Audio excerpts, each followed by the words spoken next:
Hi, guys. Welcome back to another episode of the Autism Our Story podcast. Today, I have the opportunity to chat with Holly Cokkinias. She is the mother of a non-speaking girl who is gifted. I thought that her story was very inspiring, and I am excited to talk to her about it. Holly, I'm so excited to have you here. I'm going to give you an opportunity to introduce yourself, and we're going to start from there. Hey.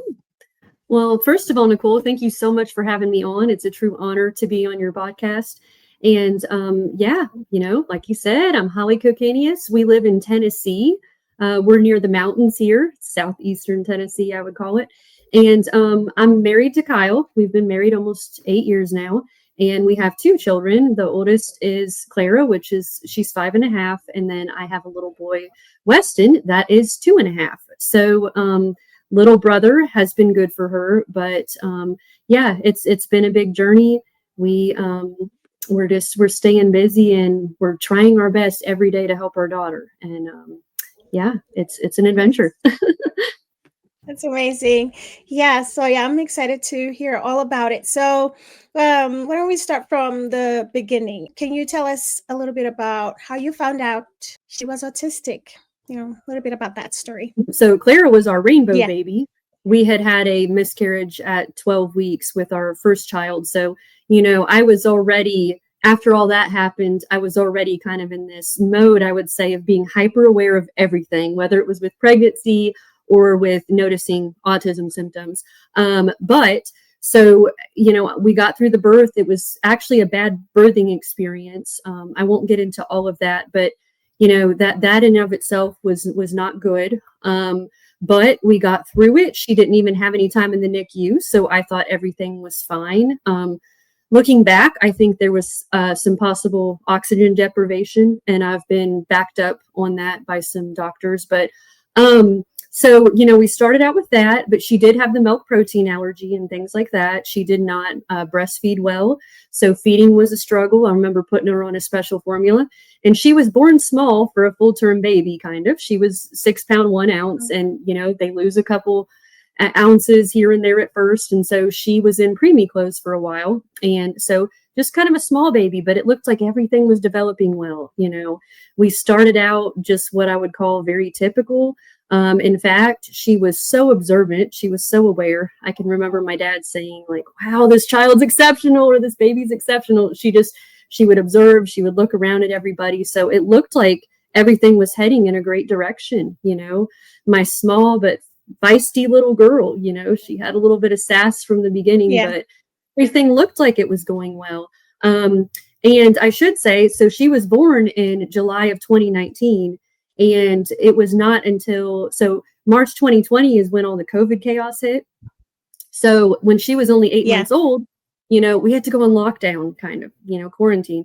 And that was not good because, that's an age where you want to be social. You want to be out there, be at the church nursery, at the park with the other kids. So we had less social opportunities and things like that.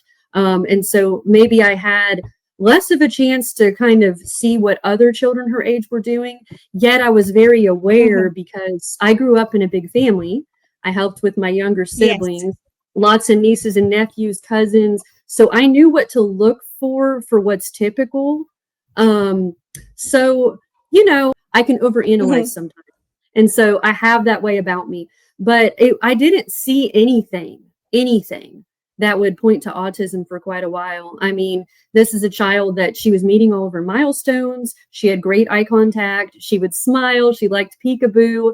She had a favorite stuffed animal. She was playing with toys typically. She liked stacking things, like the little stackables. She liked her Legos. She loved coloring. That's important to note because that was a major regression we saw later. But she would color. She would scribble. She liked to pretend that she was gardening.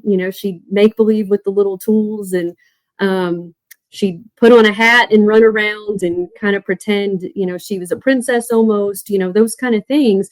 And so, she liked her little kitchen, which is still behind me. My son plays with that now, but she'd pretend she was eating, cooking for me, a little bit. So everything was looking pretty typical. But I will say that about 15 months in, I started to have some little nagging doubts. But, the pediatrician pretty much just shrugged those off. And of course, appointments were different because of COVID. And you'd have to stay out in the car and then you'd have to come in and all of that. But when I would bring it up to the pediatrician, she was like, oh, she's doing great. She's so healthy. Everything looks great, And so I would kind of tell myself, maybe you are overthinking it. Maybe this is one of your times of overanalyzing. But there was like a slight disconnect, I thought. But, she would say, dada, mama, basic words. She got into a habit of saying no, or I would go A, B, and she'd go C, and then she'd smile and she'd raise her hands up. So, we saw basics, and there was a time where I even remember her saying thank you one time, and she was really small at that time. So I heard words in the beginning. I had all of that here and there. Around, though, I need to back up for a second. Around like about 8 months in, she had what I was suspicious was a seizure. But it was, I couldn't prove it. It was one of those things that she appeared to pass out. Something didn't look right. We called 911. We had them come to the house. And by the time they got there, her vitals, everything was normal. She was smiling for them. And they were like, it's we have COVID going on. Let's not worry about this. Let's try to let this go. So they're like, if you try to take her down there, you're going to be caught in traffic 2 hours. So it was one of those things where I kind of had to let it go. And then around the 15-month mark, or really it was closer to the 20-month mark, I saw a couple more times where I thought, is that a seizure? What is that? And I even videoed one of them. The doctor couldn't explain what it was. Again, told me not to worry. It was not until that 20-month appointment when I felt it, and I think I already knew it. She was saying this, her eye contact went away. There was like a brightness or a light in her eyes that kind of went out. And I remember thinking, does she even know I'm mama? Does she even know he's dada? And I thought she knew all this, And so I started to see that. And that was very concerning. And I brought it up to her pediatrician. But, you may know too, that in the beginning, when a kid is that age, not everybody sees it at that time. It doesn't become as obvious until they're older. Yes.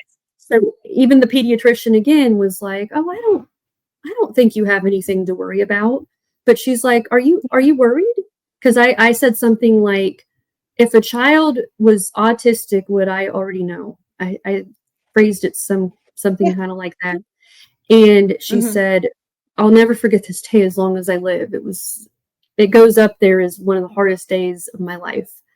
I just remember saying to her, I have suspicions. And then she goes, let me sit down with her and try to interact with her.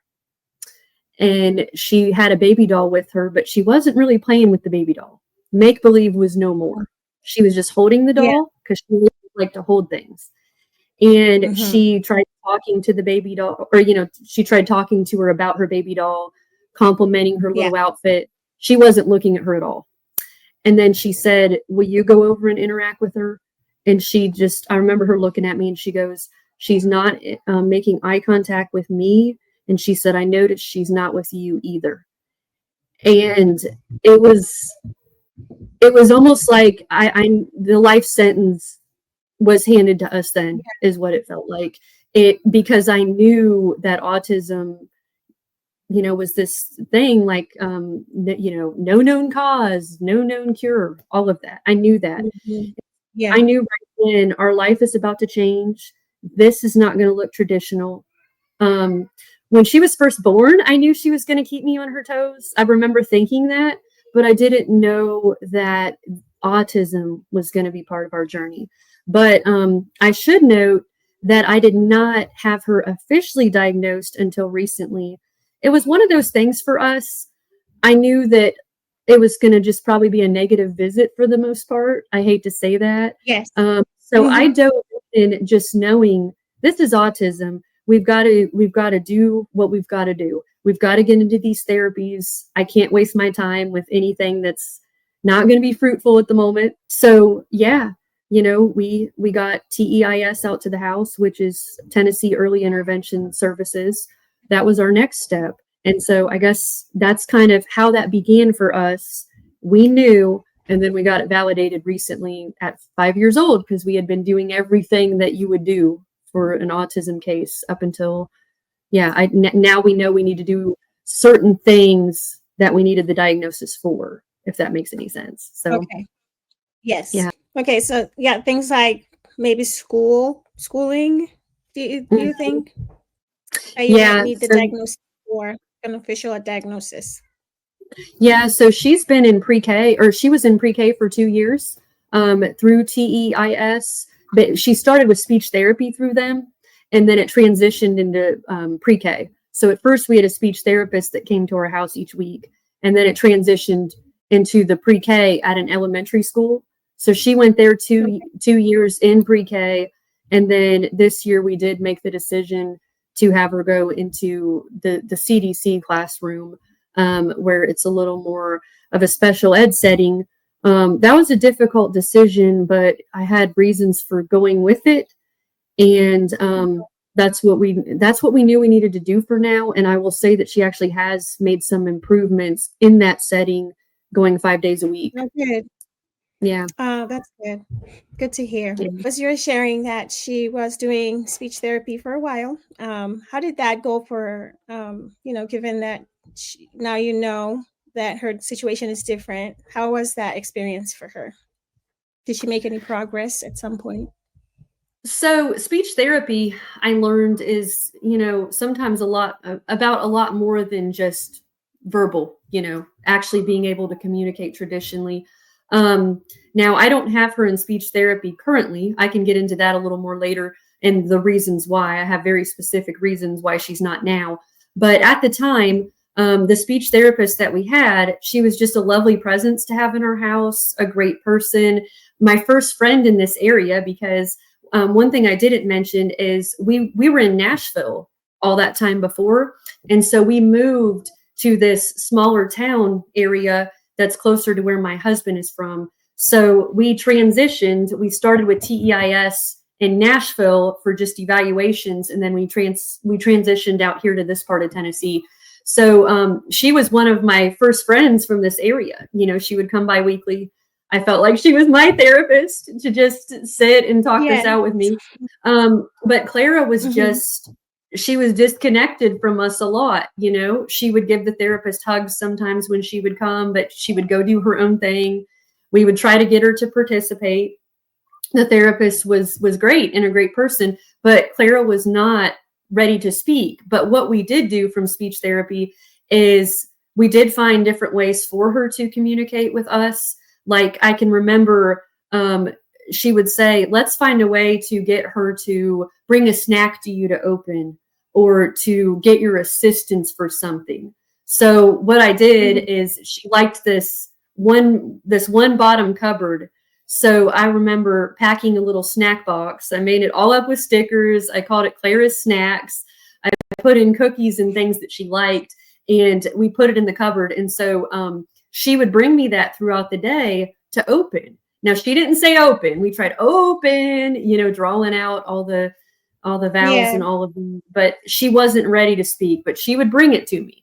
And then her other form of communication was she would push us to what she wanted. So she would come up and physically push us to the refrigerator or to a cupboard. And and then we would learn how close we had to be to her to get her to make eye contact.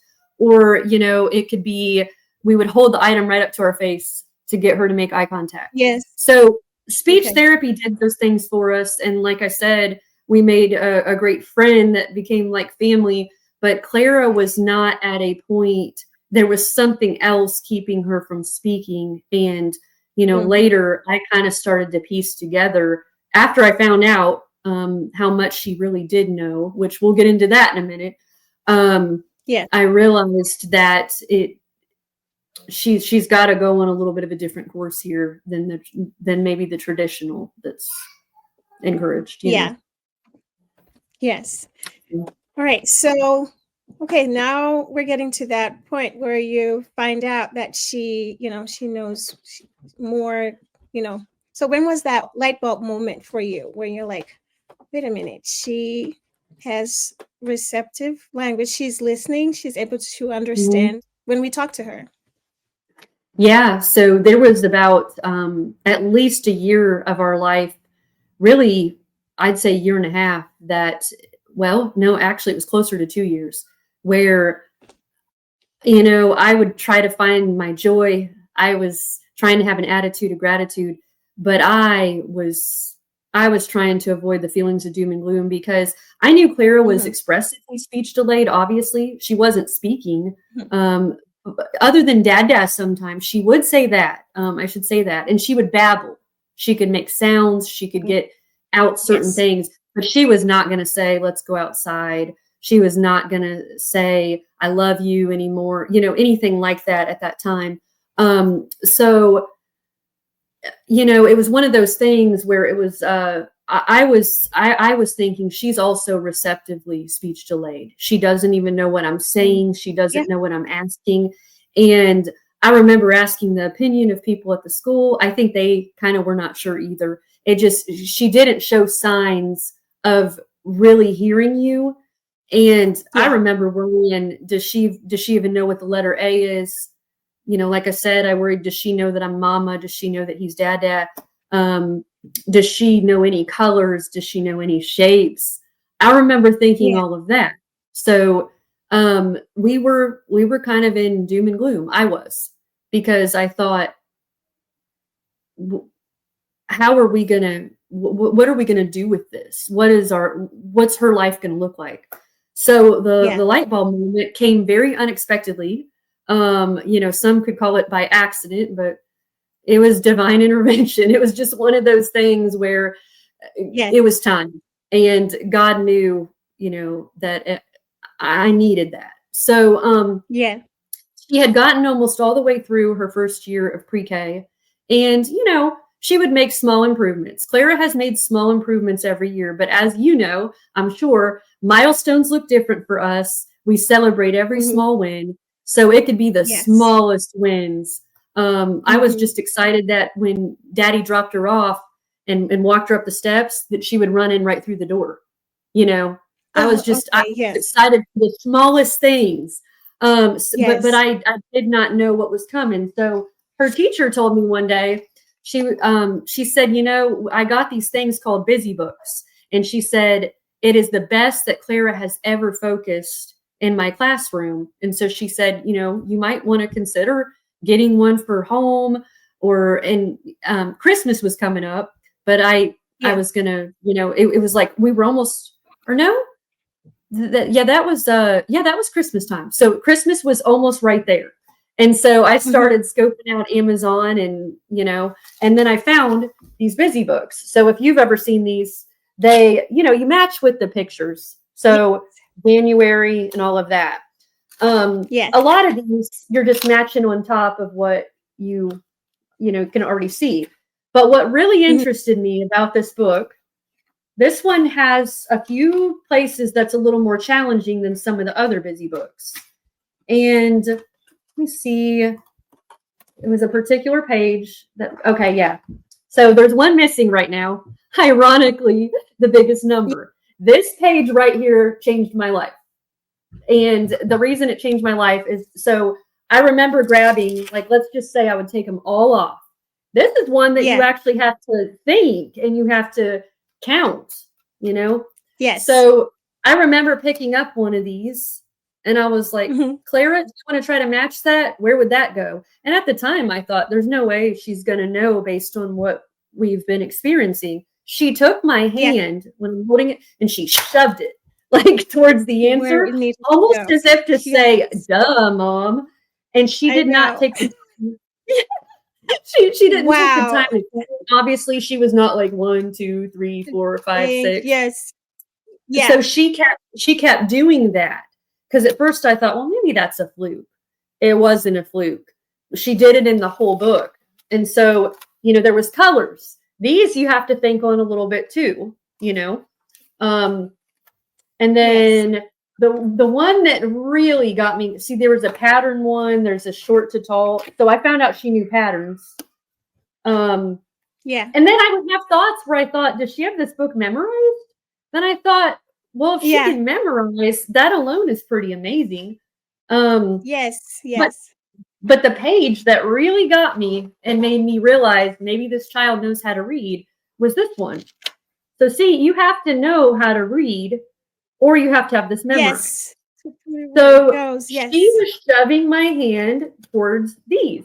And again, she would do it as a duh, mom, almost like she was annoyed that we were doing a baby activity or something. And so at this time, she's just under 4 by a few months. So I'm thinking, can this child know how to read? So I started doing some research on hyperlexia, which she very much fits the profile for. Knowing how to read early. Hyperlexic kids love numbers, so they're really good at math a lot of times. They love to listen to music, like the credits of shows. They love to watch all of that. They have extraordinary memories. They like to study different languages. And a lot of times they're also autistic. You know, there's 3 types of hyperlexia. Every now and then there's a type that occurs without autism. But a lot of times autism is in the picture. But so through this, I thought, I think this child knows how to read. And so I joined a hyperlexic group on Facebook. And the mom in the group said, well, I have an idea for you. She said, I think your daughter is hyperlexic or knows how to read. She said, do you have some toy animals? Write out the names of the animals, you know, like donkey, cow, pig. Put the cards on the floor. Hold up the toy animal and see if she'll shove your hand towards each thing. Lo and behold, she did. And so at that point, I knew this child is in there. She's been hiding from me. She's not been able to speak out. She's not been able to show me. There's a brain and body disconnect that's going here, but she is in there. She's very smart. She knows what the other kids know. But actually, at this point, I was thinking she's actually above her grade level for what she knows. But the problem is at the school, she's looking very developmentally delayed. So I thought this was just going to all work out nicely at this point. You know, I thought, oh, everybody's going to see what I see. She's going to show everybody. No, that's not what happened. But the next thing that happened that our journey went in steps with communication. So we started with busy books. The next thing I did after discovering that was these Dot Junior books, if you've heard of those. So I tested this pen earlier today. Sadly, even with new batteries, he doesn't work correctly anymore. We haven't had to use them in a long time, but it's got all these different activities. So, you know, this one would say like, find the hearts. So, you know, you would click on the hearts and the dog will tell you if you're correct or not correct. Let's say try again. So it's multiple choice.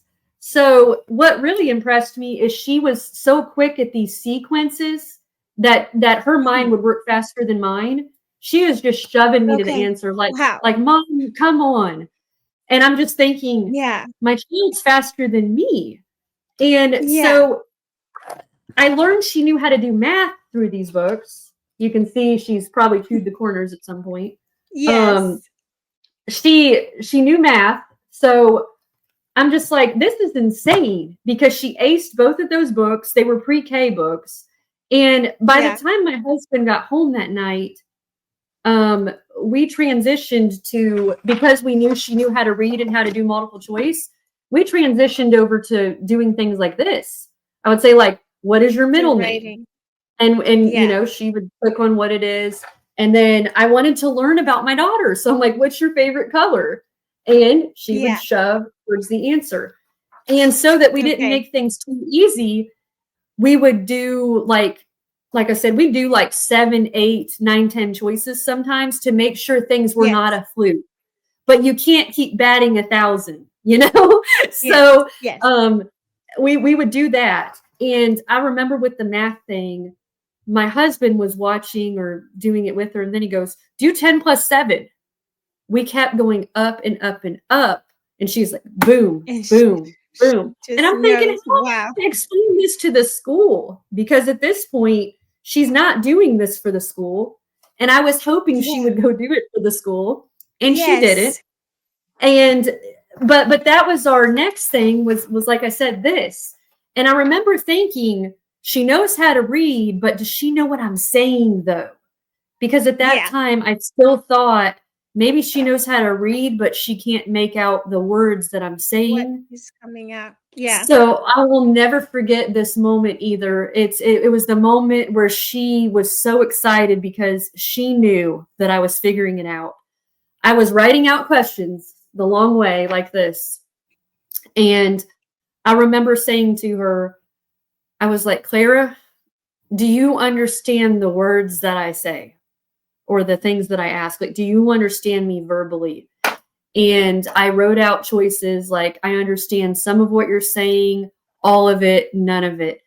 And I took a deep breath because I was so scared of what she was going to say. Yeah. And she went to all of it. And I will never forget it. She looked up at me with the best eye contact. She smiled, and I said, you understand all of it? You understand all of it. And she was like, and I was like, she understands all of it. And it was that moment that we went from like doom and gloom to, but like I said, we were seeing the sun shine through the clouds a little bit with these other things. But that was the moment where I was like, she gets it. She's in there.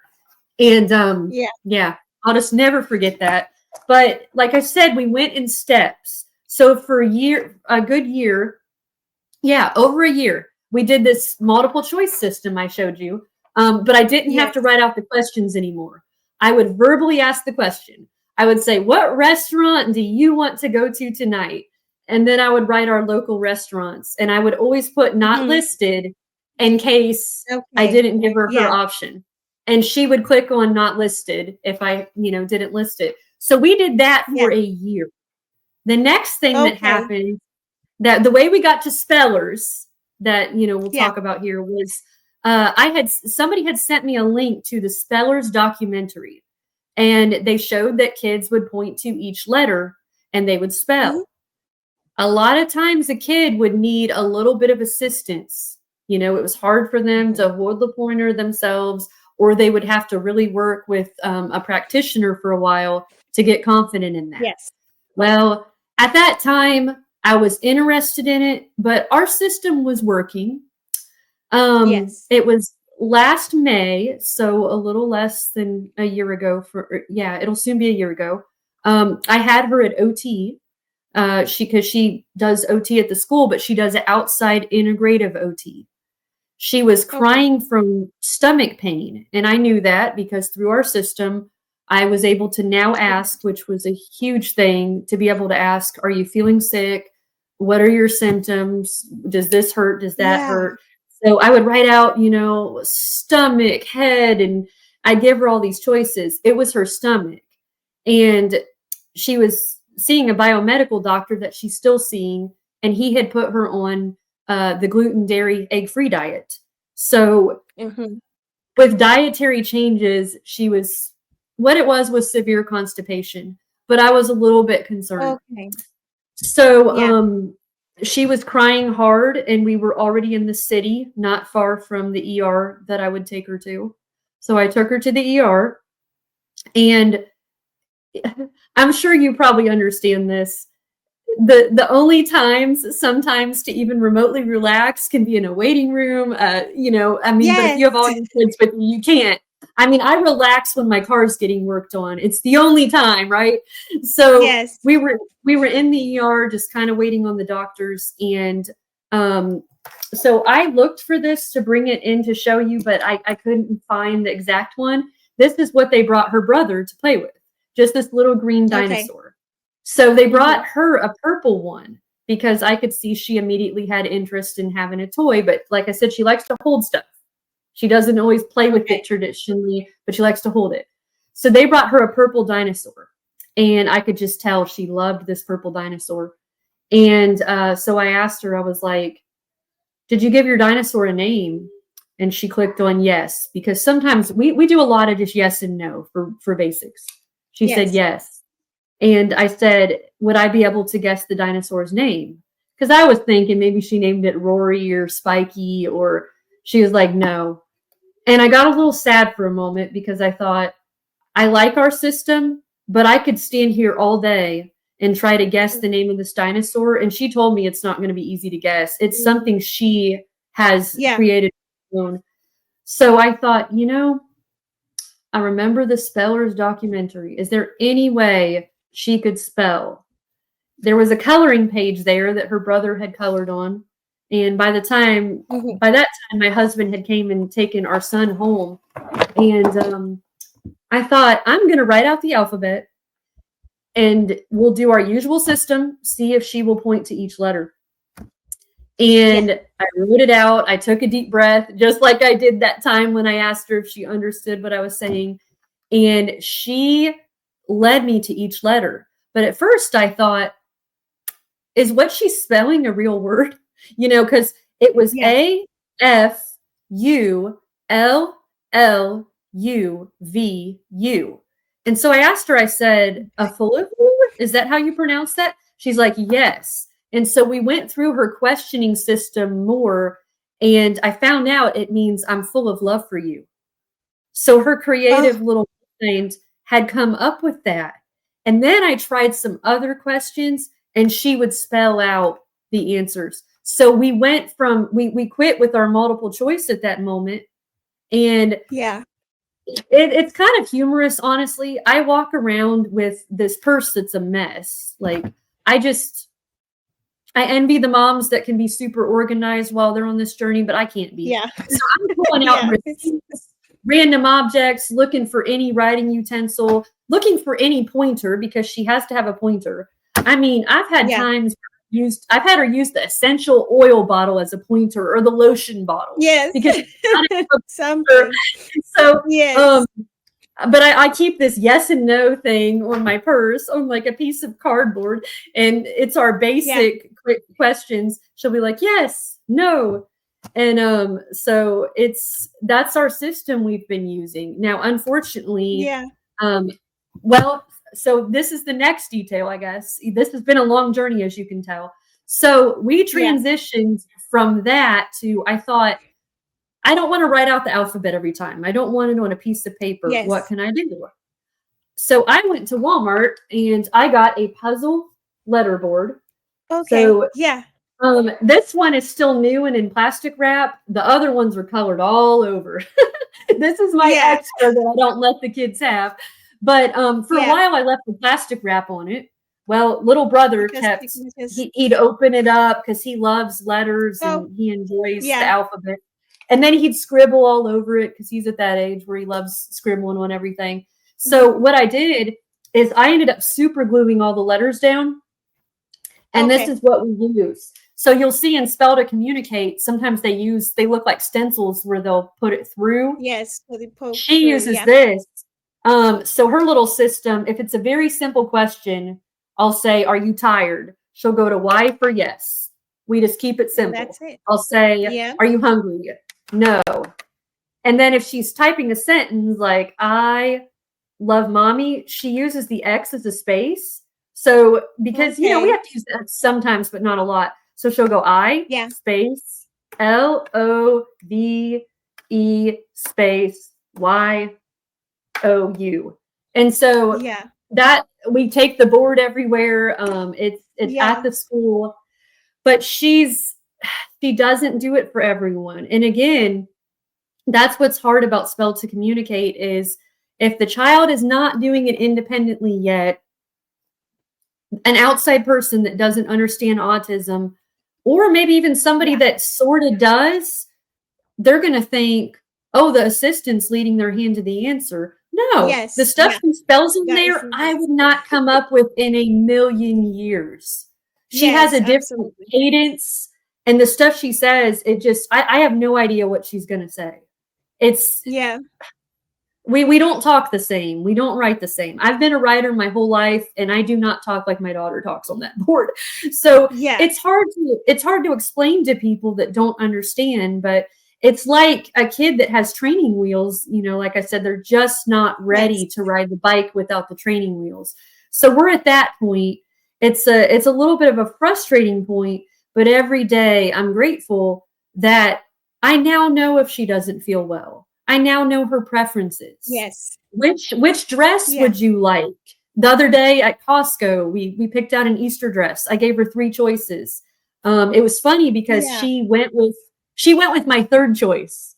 I think I know her pretty well, but there was a flowered one, a butterfly one, and like more of like a multicolored one with sequins. She chose that one, I think, because of the sequins. But I let her pick out what she wants. I let her choose dinner a lot of nights.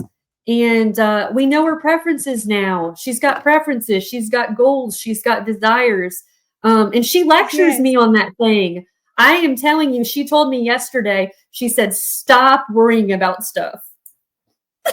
Oh, sweet. Oh, my goodness. So she'll lecture us sometimes, or there'll be days that she'll think I need encouragement. She calls me Holly on there a lot. One day she said, Holly has lost her joy.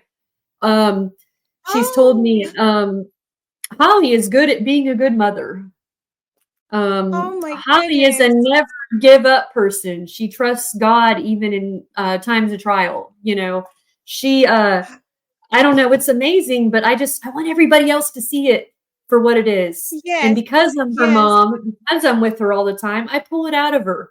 She gives it to me. We have that connection, so there is hope. There is hope for anyone that's struggling with this, because we looked like the most severe of the most severe.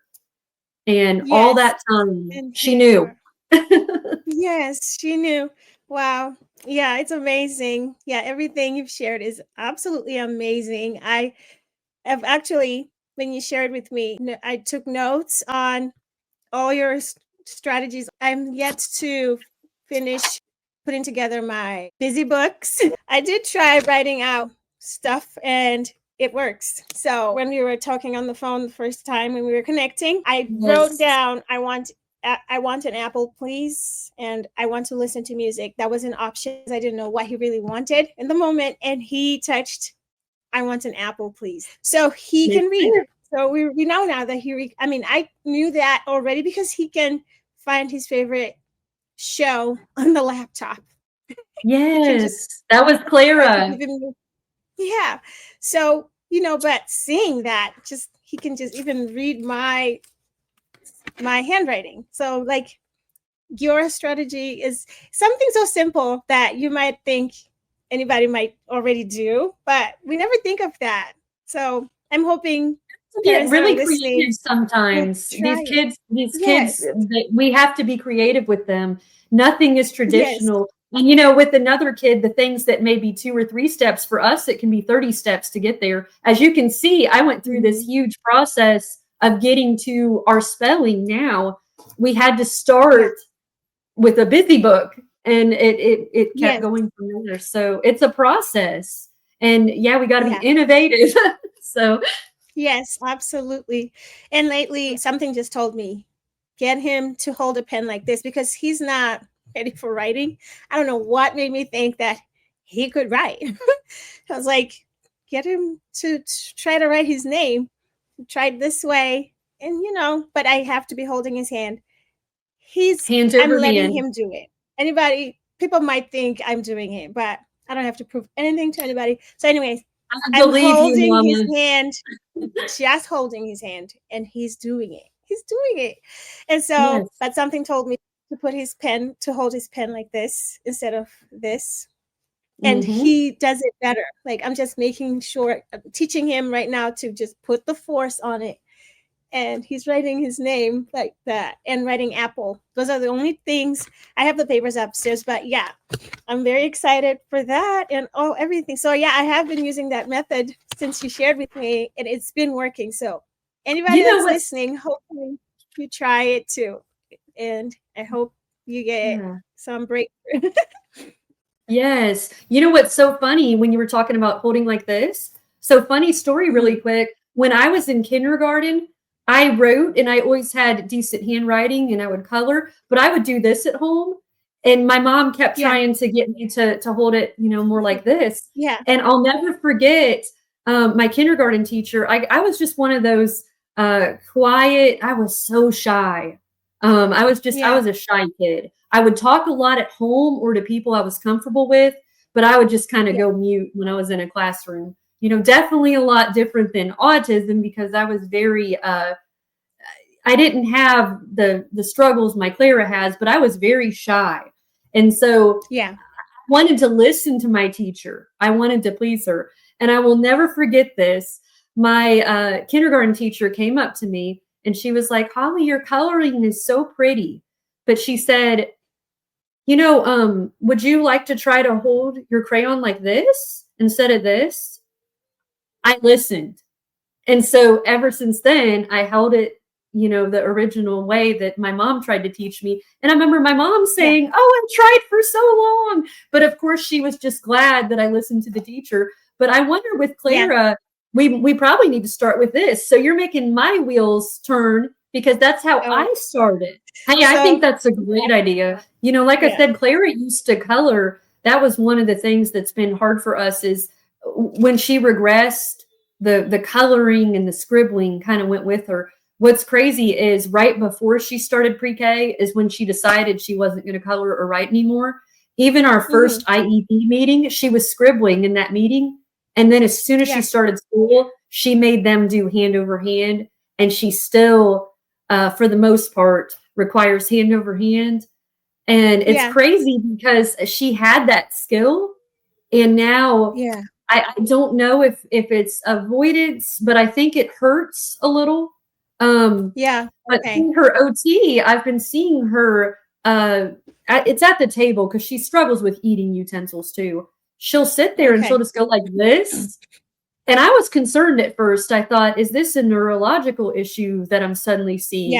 And then she'll randomly do this. Well, I talked to her integrative OT and she's like, "Oh, this is great news. This is her starting to be able to do some of these motions that I've been working with her on." So, now I think she's practicing or she's trying, but as you know, the body does not cooperate with the brain. So it's a struggle. I can't even imagine. I really feel for our babies, but they're very special. And I know that, there's going to be a big purpose that rises out of all this pain. So. Yeah. Absolutely. So you have shared that she has, some other gifts, or I would like for you to share with us, like, what are some other discoveries you've made with her after she was able to communicate? Yeah. So, as I mentioned, she's really good at math, huge numbers. She loves numbers. So I found out you can't stump her with much when it comes to math. And then we kept asking her random things to find out, where is she actually at? Where's her IQ actually at? So my husband and I, we did this free IQ test online one day, and him and I got 2 wrong. She only got 1 wrong. And the one that she got wrong, we were looking at each other like, how in the world could that be wrong? So it was the weirdest question ever. And I remember it saying that her IQ was, around 150 based on that test. But see, we haven't done an official IQ test. So we found out, like, okay, she's got really high IQ. This is crazy, because on one hand, everybody's seeing a child hand flapping, babbling, impulsing, running around, not listening over their body. Yes, not using her eating utensils, throwing food on the floor, just very unpredictable in her behaviors. But on the other hand, she's a genius. There's really no other word I can find to say it. It's like we're in kindergarten this year trying to get down our basic skills, but all at the same time, this child would probably be bored at the high school. And I've told the school this, but imagine trying to tell the school this. It's like, everybody's looking at me like, "Oh, what a sweet little mama." She's so thinking that you're delusional. You just yes. So it's almost like I've had to put my reputation on the line. I've had to risk people thinking I'm probably crazy, but people that have known me my whole life believe me. But somebody that just met me a year ago, they're probably thinking, I don't know, that mom is just really hopeful. They might not assume I'm a liar, but they're probably thinking that mom, she really wants this. It's like, yes, I do really want it, also getting it, but it's here. I found out she knows like periodic table of elements, all these things that I never taught her. And, you mentioned Kyler would like finding his favorite TV show. So Clara has loved Bluey ever since she was 18 months old. Before Bluey was cool, now Bluey is cool to everyone. But she's always been a very loyal Bluey fan. And so she would watch Bluey on the tablet. I'm making a video right now about how much he loves Bluey and how he's communicating through the Bluey phrases or little clips. It's been amazing. Yeah. She did that too. When she wanted to make friends at school, she expressed it to me, and she kept watching the episode.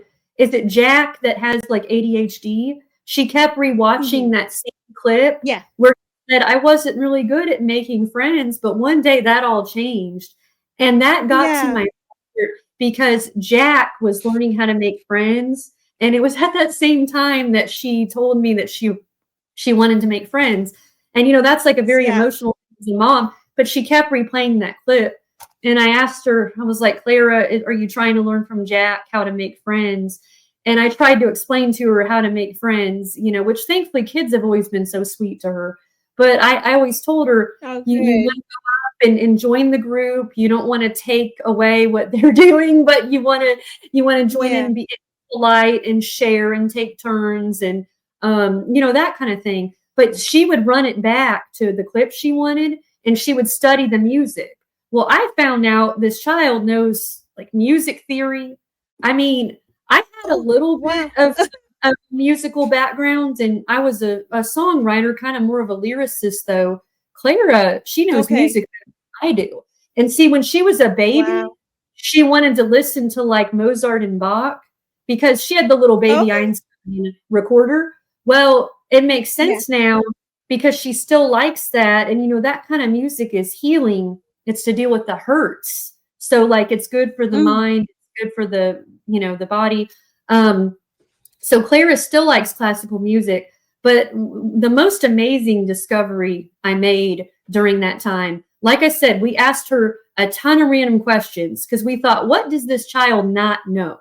She pretty much just knew everything about our whole lives. I would ask, when was my dad born? She would know the day, the month, and the year. I would say, what is my brother's middle name? She would know. She would know all these things about her cousins that we had never discussed. Like she knew so many things. So what ended up happening is, for the fun of it, I literally asked her, do you know my great-grandparents' first names? Well, my great-grandparents have been gone for many years. In fact, I don't even remember them. I don't remember them. I have pictures with a couple of them, but even my grandparents were always a little older, so I didn't really get to know most of the greats. And we don't really discuss a whole lot people that we didn't get to meet, So I wrote out like some names, a whole bunch. And she clicked on the names of my great-grandparents. And I even asked my husband, I said, what was my great-grandparents' names, my dad's grandparents? And he was like, he looked at the choices and he was like, was it Clara and John? I said, no. I said, Clara was a name on my mom's side. I was like, it's Harley and Nellie, Kyle. She knows that and you don't know that. And so I started thinking, what is actually going on here? The first time I thought, well, maybe that's a fluke. But then she got all of my dates right. She knew all these people. And I thought, but I know I've not mentioned their first names. I know I've never really talked about them like this. So I began wondering, what is going on here? So I asked her, I said, how do you know all of this? And she said, I met them. And I was like, here on earth, in a dream, where? And she said, in heaven. And Wow. so I went through more of a questioning process, and I found out she knew everything about the day she was born. She knew the room number she was born in that I had to verify in her baby book, because it's not like I remember the room number. She knew all the nurses she had. She remembered what they had said to her. She knew the book that she was given when she was born. She knew my mom was in there. And she said she had a near-death experience on the day she was born. And remember, I said she had a bad birthing experience. And so much went wrong in the last 10 minutes of that birth. You know, they were like, get the NICU, get the vacuum. She was face up. She had a bowel movement in me. She was distressed. And yeah, the face up thing. So it was going to be harder for me to get her out. But I was too far for a C-section. I found that out later. I was too far. It was in the birth canal. And so it was either the vacuum or I had to get her out. And it was divine intervention. But she told me that she temporarily left us during her birth. Wow. And that was that she had visited heaven, and she had met Jesus, and she had met relatives, and the stuff she knew, you don't just know that. Like she knew some things about my husband I didn't know. Like she knew a game that him and his grandpa used to play called calf rope. I didn't even know what calf rope was. Wow. And she knew like the desserts that my grandma used to make me here on earth. It was like she had something perfect knowledge. And so to this day, you know, the Telepathy Tapes was a big is a big podcast that's recently been out there. And I had a discussion with Ty Dickens, the creator, before the podcast ever got out there. And ultimately, we didn't go on this last season, but, you know, we have several friends that did. I don't call what has happened with us telepathy, but she has gifts that she said that she got when she went to heaven. And then on top of that, she's nonverbal autistic, and we're learning that nonverbal autistic kids have all these gifts. So she's got like this near-death experience and that. And so you put that together, and I guess there's something that really comes out of that. But it'll be things like she'll spell out that somebody is in the hospital. She'll know. She didn't have to hear me say it. She didn't have to see a text message. She can be at school and know what's going on. And know. Like recently, someone very close to me had a miscarriage, and she was crying at school. And I talked to one of her aides, and I said, you know, do you know what happened? And they said, no. They said she kind of got upset towards the end of the day. And we went out to the car, and I asked her, I was like, Clara, what's wrong? And she spelled out that their baby had a low heartbeat. And that was in fact true. They had just had an ultrasound. She was not even in the same location with me when I learned that news. So, but she somehow, it's like a different frequency, you know, she somehow knew at school. And then there was one day that someone else close to us went to the hospital. They were having extreme back pain. I was in a different city when I learned that. I was shopping 40 minutes away. She was home with daddy. She spelled out about that. We had someone pass away recently that was, special to me, but she had never met this person. And they went way back. She spelled out that morning that they had passed away. We didn't even really discuss that. So she'll know if someone's going through something. She'll tell me that so-and-so needs prayer. She just, she kind of knows what's going on with people. And, you know, I think a lot of us, we could say that there was a time we just kind of knew something. We kind of had that discernment, but she's just on a different level than me. And so I really do believe that, you know, she is gifted. And again, I haven't told everyone this. It's heavy. It's a lot. It's amazing. Yeah. But She's like the story of the kid from Heaven is for Real, except she's nonverbal autistic.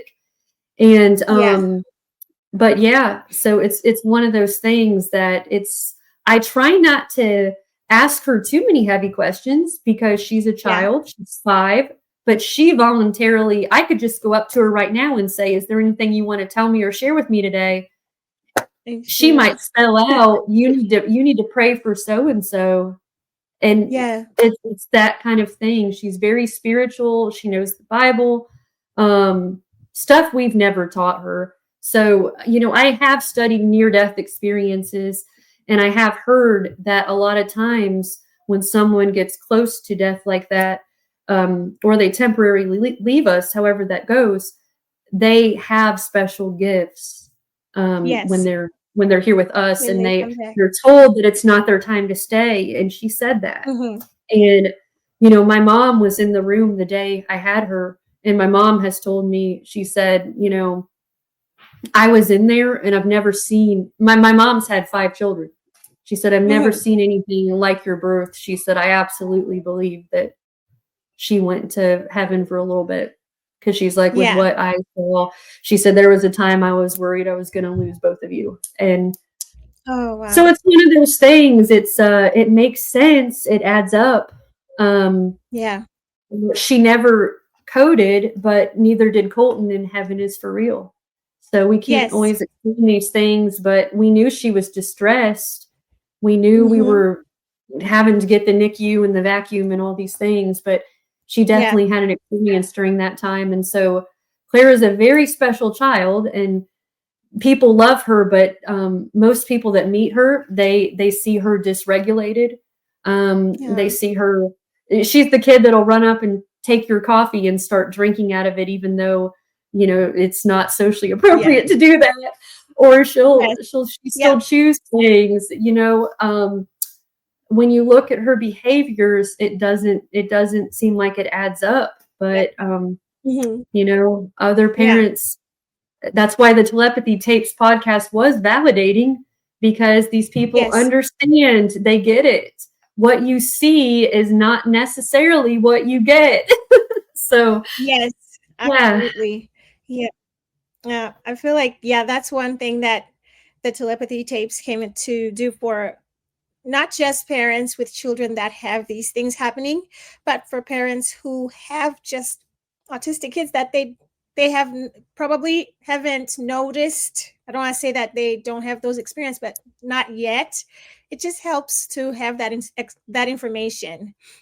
We feel hope. It gave me hope and has helped me to listen more to my intuition. I just am happy for families like you who have had these experiences, that you feel validated, you feel seen, you're not alone, and that, and it just also, I feel like it gave people the opportunity to feel like, oh, I can actually talk about this in public. And people are also, it came at a time when people are very open to it. They're accepting of it right now, so we know we're not alone. There's other people to back us up. So if we had any thought that we're an anomaly or we're the only one, nope. Other moms have gotten together and said, this is my story, this is my experience, and it adds up. These children have a special gift, and they're teaching us something that we never even imagined possible. And I hope the word stays out there, and we can learn a lot from them. Yes. Yeah. Like they say in the Telepathy Tapes, if only you will listen, we have a lot to teach you.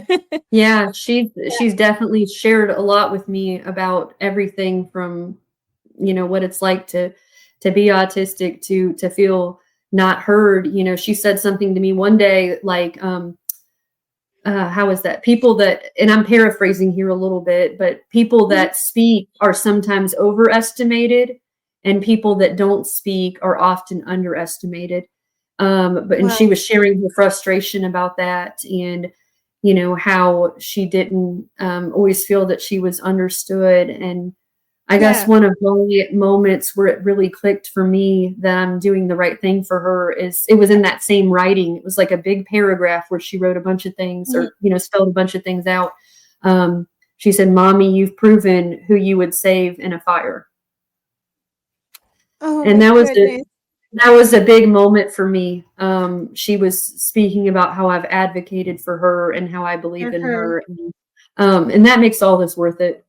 This is so hard some days, as you know, so hard. And it's hard to sleep, let alone have any self-care. It's hard to breathe sometimes. Yes, But absolutely. you find out how strong you are when you have to do what you have to do. It's amazing what you can make yourself do. Yes, that is so true. Yeah, I feel like my son has helped me. I'm such a shy person, and he has just helped me come out of my comfort zone. He's teaching me so much right now. These children help us be the best versions of ourselves. As you know, it's a very humbling experience. It has its times that it can be a very isolating experience, but these children, they teach us things about ourselves and our resilience and our strength that we never even knew possible. It's just, when you're focused on your child's small milestones, which are actually huge milestones, or when you're focused on helping other people, it just changes everything. Because obviously I have a lot of friends with neurotypical children, and that's wonderful. I get to see what they're doing. I get to see all the pictures from the mom that's competitive and wanting her daughter to make the dance team, or all these little things that they're wanting. Well, for me, I'm just excited that my daughter held her cup without spilling it. I'm just excited that she made great eye contact that day. I'm just excited that she's given me high fives now. It changes everything. I can't. I'm not a competitive mom. I can't even worry about that stuff. And it is a little sad sometimes when I watch like the kids do a church program or something, and I know that my child can't just go up there and do the motions. We're not to that place. Now I can watch my son do that. My son is typical, but my daughter, we're not to that place. And so that makes every little milestone that much more exciting. And so, I'm celebrating things for her as a 5-year-old that somebody didn't even think to celebrate at age 2. And I don't fault them for that. They haven't had anything but a typical experience, so I don't fault them for that. But I always hope every parent knows that if your child is talking, oh my goodness, what a miracle. If your child is walking, if your child is healthy, you got the labs back and it's a great report. Oh my goodness, what a blessing. And we're not just entitled these blessings. It's something that we've got to truly be grateful for. It's that attitude of gratitude. And some days that's harder than others. It's not always easy to find our joy, but it's changed my perspective. And I have bad days. I do. I have some times where I get down and I get frustrated and overstimulated myself. I have times where I just want someone to come rescue me for the day. But it's changed my perspective. And I'm not happy that autism happened to us, but I wouldn't take back what autism has taught me and how it's changed me. I just hate she's had to go through it, but she goes through it so gracefully, and she knows there's a purpose for her life, and she's so confident in that. And so I'm thinking, if Clara's not worried, if Clara believes in her healing, then so do I. That's beautiful. I just love that. So I know you said earlier that you had some specific reasons why you don't have your daughter doing speech therapy. I just wanted to touch on that before we end this episode. So can you tell us a little bit more about that? Yeah, I mean, logically, of course, when a child is non-speaking, the natural response is going to be to either go into speech therapy or someone's going to tell you the reasons that you need speech therapy. It just sounds logical. Well, after I discovered that Clara falls into that category of what you would call hyperlexia, I researched it. I came to find out that because the knowledge that these children have, because they know how to read, speech therapy, if they're having a mind to body disconnect, they're not going to do well in speech therapy if they already know how to read. They already know all these other things. So like matching cards and things like that, I know there's different techniques with different therapists, but those kind of things just weren't serving Clara well, because she reads, she spells, she doesn't have a delay of knowing what words are. She just can't get them out. There's a block to that. And, we definitely obviously work on her mimicking me. I will try to make like Yes. little sounds, like I'll try to sing something to see if she can match my pitch. And she actually does try. But, Yeah. Every now and then a word will slip out. I don't know if I mentioned that. Every now and then, about once a year, she'll say, I love you, but it goes, I love you. It's like, it's very muffled. Clara knows what everything is. And so we saw that. So her first speech therapist, as I mentioned earlier, that came into the house, she was a great resource, a great family friend. She really tried with Clara. Clara loved her. And she taught me some good little techniques, like I said, about eye contact, about getting into her space and connecting with her, about getting her to ask for help, all those things. But, Clara at that time, she was only 2.5. I didn't know so much about Clara yet. I didn't know what she knew. And so we did the best that we could with what we had. And as we went on with our school journey, I realized that speech therapy was just frustrating her because she knows the words. And so it was not in her best interest. And I've looked to see if there's speech therapists that can work more with hyperlexia, and I've never found a good fit. And actually, when we met with her biomedical doctor very recently, he understands all this. He has a son that's autistic. He very much understands how they want to speak, they can't, and all of that.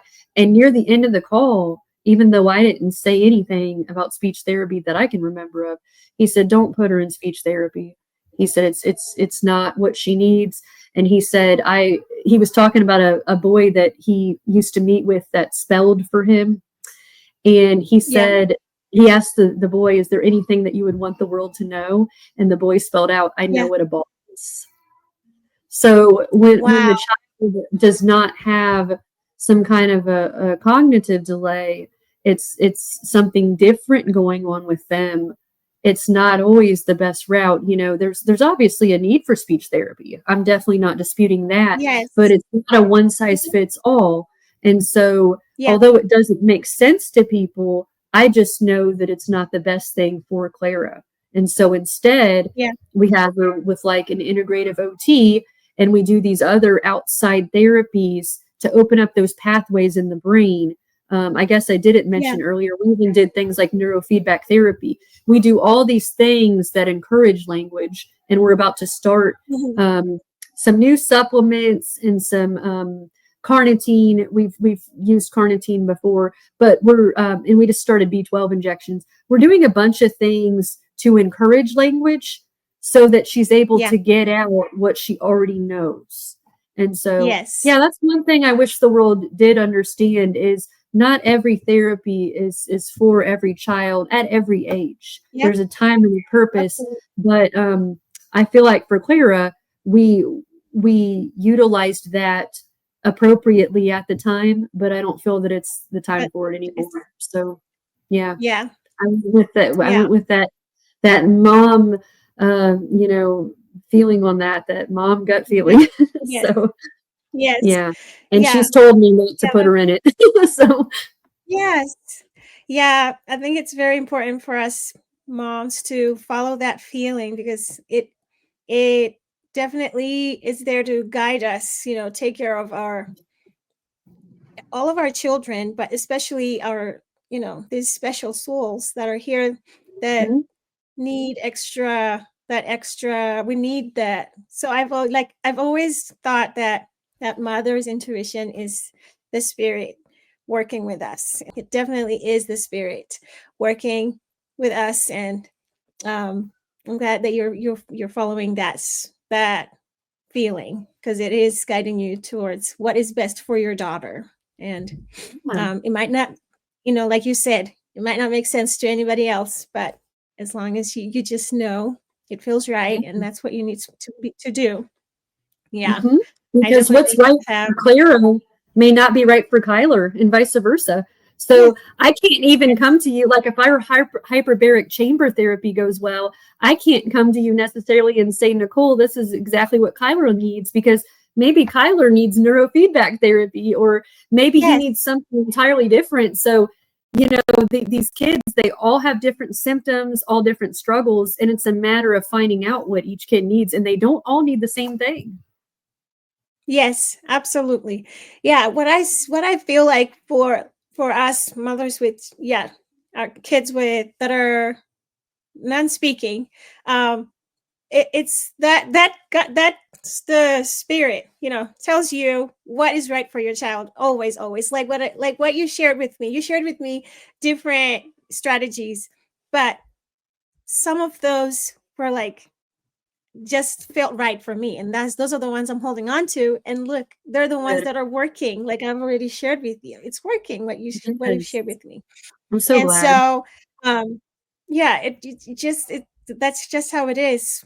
We just maybe always need to remember to listen to that feeling. It is not there for nothing. It's there to help us, guide us. This journey is hard, but we're not alone. Heavenly Father has given us all the tools to help us through this. He's never going to give us something and not give us a way to go through it. I don't know how to word it right, but he has given us tools to make this journey, to guide us through the journey. So Oh, one mm, of the greatest ones for us parents with children who are non-speaking, speaking from my experience, even before, like when Kyler was younger, when he would have meltdowns and we didn't know why he's crying, because of because we turned on a show, something would always, we would struggle for days and days, and he would be crying, and I feel like the Lord always knows that deep prayer in our hearts, even though we sometimes don't even voice it and we forget to go to him. I would always have a, that it would just come to me. It would be like, it's because we're playing this episode. He doesn't like it, or maybe it mm. would just come to me and be like, I think he just wants to watch this part, because that was before the iPad. So I would kind of just know these things, and You know your and just child. remember that the spirit just tells you. Like there were times when he would cry in his crib every night and he wouldn't sleep, and then suddenly something just told me he doesn't like the onesie. The Mhm. one piece pajama when he was a baby, he hated it. I didn't know that until that feeling told me. The spirit told me. It's just like, Yes. take it off. When Yes. I took it off, he was happy. He slept. So I know that every mother has had those experiences, and we just need to tune in more to that. And that I feel like that is what our children are, trying to teach us to do. You know, Yes. um, just be in tune And with I that. and I would add that I really hope one of the things that we see is that all autism parents, or even typical parents, that we all kind of band together and support one another. Because one Mhm. thing I see, I'm in some different Facebook groups and stuff related to autism. People will really just come against each other and question what one parent is doing for their child. And it's like, it goes back to what I was just saying. What might be right for your child is not right for my child, and vice versa. um, you know, most of the time it's a good parent in the situation. Of course, there's some parents in the world that aren't really as involved as they should be, or kind of disconnected, or maybe not fully fit for their child. That happens. But most autistic parents I know, they are really good people and they're trying to do the right thing. And so who am I to say what's right for that family? And, you know, it's a difference with, like, I'll see people, you know, arguing homeschool versus public school. It's like, let's just support each other, because my child does good going into a setting that's not home, and she loves being around these other kids, even though her social doesn't look typical. But then someone else, their child may have anxiety where they can't go into a school setting, or they may have something else that makes it difficult to go into a school. So it's like, us moms, we need to support each other on whatever works for them, you know, whatever works for the other family. It's just, it's not a one-upping, it's not a battle, it's not a I'm right, you're wrong kind of thing. And